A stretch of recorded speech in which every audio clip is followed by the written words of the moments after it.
sure it's recording. Make sure it's recording. Alright, hey, what's up guys? Welcome back to my Vliggity vlog. I'm just joking, today's not going to be a vlog. Today is going to be a Q&A. So, as you can tell from this video, today is going to be a Q&A about religion and some other like shenanigans. You guys have been so supportive over my last couple of videos, so you have some questions for me which I'm going to answer in this video. Yeah, so I originally filmed this video with my friend Sajid, but the video footage got messed up on the way back here. I don't know what happened, so I'm going to re-record this video, and yeah, okay. Alright, so the first question is, also just in case this video gets really boring, I answered all of the deeper questions in the beginning and then the fun questions at the end, so just bear with me. Toodles. If one person comes up to you and asks, show me one thing that will make me believe in Islam, what would you show that person? It's kind of, there's so many things in Islam that's like miraculous. The Quran existed from the beginning of time, and every single word in there is authentic to its meaning, and it has never been altered or changed like the Bible or any other book. It has never been changed until today, right? And you have millions of people out there who memorize it word for word, and if anyone even tried to change it in the slightest bit, all the Hufad and all the people who memorize the Quran would come and they would stop it. They'd be like, obviously this is wrong, you know? So I think that would be the one thing that I would show to like someone who's like, okay. Alright, so number 2, why can't women wear scents but men can? Women get attracted to men just as well by the scent. I don't think women can't wear scents. I think that's a misconception. Both in Islam, both guys and girls could wear scents, so I don't know where you got that from. Maybe people think you can't wear it because you're attracting the man, right? But in Islam also it teaches you to make sure that you're always presenting yourself in a respectable manner and in a nice way because you are Muslim and you're representing the religion. But if you're doing anything intentionally to intentionally attract a guy, right, then I think that's wrong. How do you keep yourself motivated to do all the religious things such as reading the Quran and praying? That's a good question. So in terms of reading the Quran and praying, it's a constant battle when it comes to keeping yourself motivated religiously, because there's no such thing as like, okay, it's not like a degree that you reach and then after that you got a degree and it's super easy for you to always pray and to always read the Quran. Your religious actions will always fluctuate even when you're older and you have kids and you have a family, right? So for me is I have things, I mentioned this in like my journey video, I have so many things like dreams and goals and like things that I want in life just in general, that I want, right? And I truly believe that Allah is in control of it all. So in order for me to achieve those certain things, I have to keep Him happy. Happy Allah equals happy life. God, He's the one who paves the road for your success. He's the one who decides how your destiny and your fate is going to be. So in order for all that to happen, we have to keep Him happy, and that's kind of like how I do my stuff, right? And also as you grow older and you build an attachment to it, try to build an attachment in your prayer. It's probably kind of a hard thing to do when you're younger, but as you grow older and you seek refuge in like God's help and God's presence and stuff, it'll become easier to do it, right? So try to stick through with it until you start to build like that conscious belief that, okay, God is present when I'm praying, and you're gonna kind of get addicted to praying to Him and praising Him. And yeah. How do you guide your Muslim friend who is falling off the right path? So this is a really deep question because personally I've had to drop some of my friends who were kind of leading me down a wrong path, right? And this goes for everything. This doesn't just go for religion. This goes for like toxic friends, toxic family members, toxic like people at your workplace or at school or whatever you want to call it. It is really important who you surround yourself with, right? The 5 people that you surround yourself with, whether it's your parents, your siblings, or your friends, or classmates, those 5 people will influence how the next 5 years of your life will look for you, right? So if you're surrounding yourself with negative people, then you're in a bad spot, and it's okay to let those people go. I know that there's emotions and there's like oh, I don't want to drop my boy because, you know, he's my boy, and I don't want to, even though he has bad qualities, like, I don't want to drop him because, like, I don't want beef or anything. Yeah, that's cool and all, but you have to, it's your job to figure out a way as to how can you, like, gently or politely tell that person that, hey, I just don't think that you're the best thing for me right now. Or even if you don't tell them it directly, maybe just kind of distance yourself from that person, right? But in terms of this question, how do you guide your Muslim friend who is falling off the right path? Try to indirectly, casually, right? So the approach for every single thing that you do, like religiously, because we're living in a time where people's feelings get hurt just like that. So I would say try to casually invite them towards doing good, right? Because no one likes to be told, hey, let's go pray. Or no one likes to be told like that. But if you casually do it, and the only way to do that, like casually, in my opinion, is to do it through your like personality, through kindness, or whatever you want to call it. That's one of the only ways that you can get a person to come back into the fold of a good place, you know, religiously speaking. What would you do if your future child chooses not to believe in Islam? I would say, get the No, I'm joking. I think that if your future child chooses not to believe in Islam, then you kind of failed in keeping him around good company when he was younger, right? Because your child, meaning if he's telling you that he doesn't want to be a Muslim, I think that means he's already at an age where he can make his own decisions, right? So from a young age, I would try my best to raise him or her appropriately around other Muslim children and Muslim families that have a strong like Islamic belief, because we're living in a time where people literally accept things that Islam doesn't accept, and I know for a fact that our children of tomorrow will be extremely confused as to who they are and who to hang out with, right? And they're going to be asking so many questions, so it's important for us to be educated so that we can teach our children tomorrow how to act and where to go and what to do. So do yourself a favor and educate yourself on what is right in Islam and what is wrong in Islam, and how to intellectually convey that to your child in the future so that he doesn't fall off the wrong path, he or she. Okay, what is the biggest challenge you face when trying to get closer to Islam? Maybe being, I think, consistent. Consistency is one of the biggest things that I struggle with, whether it's waking up for Fajr or reading Quran or praying Salah. I think consistency is a big thing. Like, I'll do it, I'll stay motivated for a small while, and then I'll fall off the path, and I'll catch myself and I'll go back to it, and then I'll continue, and I'll fall back. But see, the thing is, when you are trying yourself to build a habit, especially like an Islamic habit, it's going to be extremely hard, because not only are you going to have your own self telling you, okay, like, don't do it, it's lazy, but you're going to have like shaitan, and you're going to have like so many other excuses as to why you shouldn't be doing like something good. I have Muslim friends who support LGBTQ and some other haram things too. I'm not the best Muslim, but I try to be the best that I can, avoiding things that can be avoided. And I know that I will have to advise them, because if I don't, then I'm not doing my job as a friend, but they end up scolding me and coming back to me and said, how do I tell them? I do not want to break any friendships, but I want to go to Jannah with them too. Hope you guys could help. May Allah subhanahu wa ta'ala bless the two of you. Thank you so much. So this kind of reflects back to one of the questions we answered earlier. When you have friends that aren't fully believing in what Islam is teaching, try your best to explain to them why Islam doesn't allow those specific things, right? If they understand it, then that's good. You can invite them back into your life. If not, then I would try to cut them off, right? Even if they're, or at least limit your time spent with them, because a time is going to come where you start to accept those things also. And yeah, if your friends, you said that if your friends scold you for telling them things that are good for them, then they're not your true friends. Tips on how to memorize real long surahs. Okay, so I'm going to share a few tips right now, and then I think I'm going to make a specific video on exactly how to, like a methodical process of how to memorize the Quran. So there's three things that I would focus on in terms of memorizing a long surah, right? Number one is there's a mental structure in your head for everything, right? The whole Quran, whatever you guys memorize.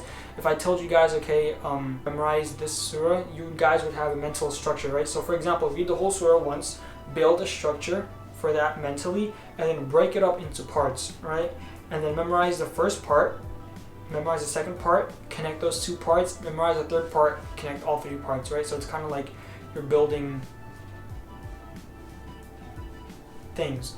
Have you ever doubted Islam and its teachings? Honestly, yes I have, because I'm not gonna lie, Islam is in a way a hard religion to follow, because it's not just a religion to follow, it's actually like a way of life, right? So growing up, now I don't, but growing up I would always question like, oh, why can't I hang out with these people, or why can't I do this, right? Like there's nothing wrong, right? For me, like logically speaking, I was like, okay, there's nothing wrong with this, right? But you guys have to understand that Islam saves us for things that we're not even aware of, right? For example, like drinking wine, right? People might say, oh, if I have 1 or 2 drinks, that's not going to be harmful to me, right? If I have 1 or 2 drinks like once a year, it's not going to be harmful to me, right? But if you look at it in the long run, if you keep having 1 or 2 drinks, you're going to slowly by slowly say, okay, 3 or 4 drinks aren't going to be harmful, or 5 or 6 drinks, or like they're going to keep doing it and doing it and doing it, and slowly but surely you're going to fall into a state where you just can't pull away from it. And yeah, so like I always question myself, like, okay, what if none of this is real? What if none of it is true? And whenever I think about those things, I kind of go into real deep thought, and I kind of just get myself in this crazy like solitude of like pressure, I guess you could say, and I question like every small little tiny detail. But the way that I understand that is that Allah is testing me in a way to see if I'm going to pull away from the religion, or if I'm just going to completely trust Him with my future and my destiny and stuff. My question is, how do you not get upset so quickly? How do you try to be patient and develop this confidence in Allah's plan? I'm asking for everyone who goes through this and can benefit, because no one but Allah is perfect at the end of the day. Okay, yeah, so in terms of like keeping your cool and keeping like your temper, you guys have to firstly understand that not everyone is going to make you happy. Not everyone is going to live their life the way you want them to live. There's going to be so many times in life where you want situations to go a certain way, but Allah would not just let it go that way. He's going to make it go another way. In order to keep like your cool or your temper is to accept things for what it is. Accept that Allah has another plan and He has a better plan for you. So if a bad situation occurs, try to change your perspective into thinking that, okay, instead of getting mad and reacting to this, how can I learn from this and how can I benefit from this like situation? That's what I would do.